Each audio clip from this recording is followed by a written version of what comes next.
What's up, you guys? This is the Ninja 1451 bringing you a deck of the month. Today's deck of the month is Koa'ki Meiru's. Really good deck. Been running it for a while and just want to show it to you guys. First off, on Maximus, only one, since you have to remove a core to special summon him, which kinda really hurts the deck since it revolves around the core. But normally you only want to bring him out when you're going for game. Really good card, 3000 attack. Not a lot of stuff your opponent can do when you bring him out. Next, 3 Urknight.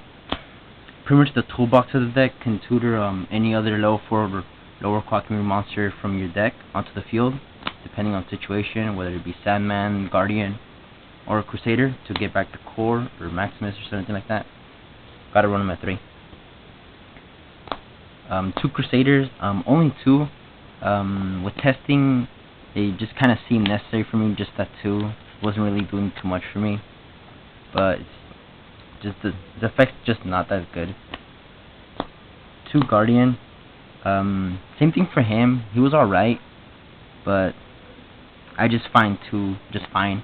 I do side into a 3rd one depending on what I'm facing. And this is where it really gets like really interesting. 3 Sandman. I run 3 over the Guardian. The fact that traps are really heavy this format, with trap stun and bottomless, suppression, stuff like that. You want to negate it with him, and it can really put a really big pressure on your opponent, especially if you're playing Blackwings, since they can't Icarus or anything unless he's off the field. I normally don't do this, but 3 boulders. Been playtesting with 3. I normally ran 2, but it just seemed really good. I mean, he's just there. Like, the reason you don't run lab is because he's a lab with body and can search for Urknight or the core. 1 wall, it's the new Koa'ki Meiru from the new set. Tribute, negate a spell. Since spells aren't really hot this format, I just saw him at 1. Even in playtesting, he hasn't really done too much for me, so he might get dropped, but otherwise still really good since he's 19. Morphing jar, really good for this deck. It's a rock, so you can reveal for wall, Sandman, and Guardian, but also helps replenish the hand, or if you drew a really awful hand, just set flip, draw. Next, Effect Builder, incredibly great card. This is probably one of the few cards that I probably wouldn't take out of this deck.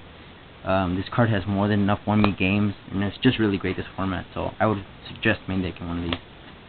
Onto the spells. 1 core transport unit. Iffy on this card since it does cost up like hand advantage, but otherwise it's really good. It gets you your cores faster right away. Obviously, 3 iron cores. Gotta run them. Koa'ki Meiru deck. 3 core overclock.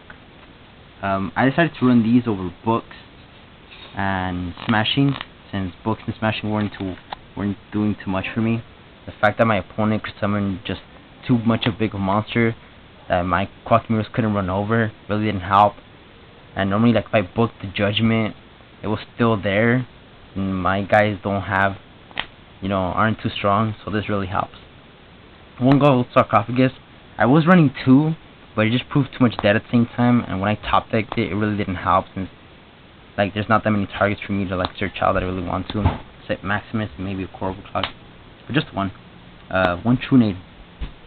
That's the only spell and trap removal I run, since Cold Wave kind of shuts me down, and MST I don't like blind hitting back row, so just giant trunade. Dark Hole. I don't run Monster Born since there's not really much I want to special summon. Maybe like Maximus, but that's not good enough for me, so just Dark Hole. Last spell, 1 smashing. It's a tech for me. Just 1. It's alright, it's like whatever for me. Traps, 1 Solemn, pretty much staple for any stun deck, since Koa'ki Meiru are sort of like a stun deck, which will help you control the game really easily. Solemn, you have your life points, negate anything, gotta have it. 1 Solemn Warning.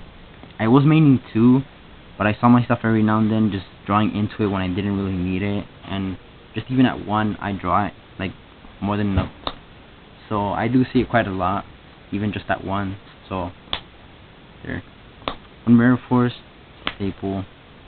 Depression, store staple in this deck.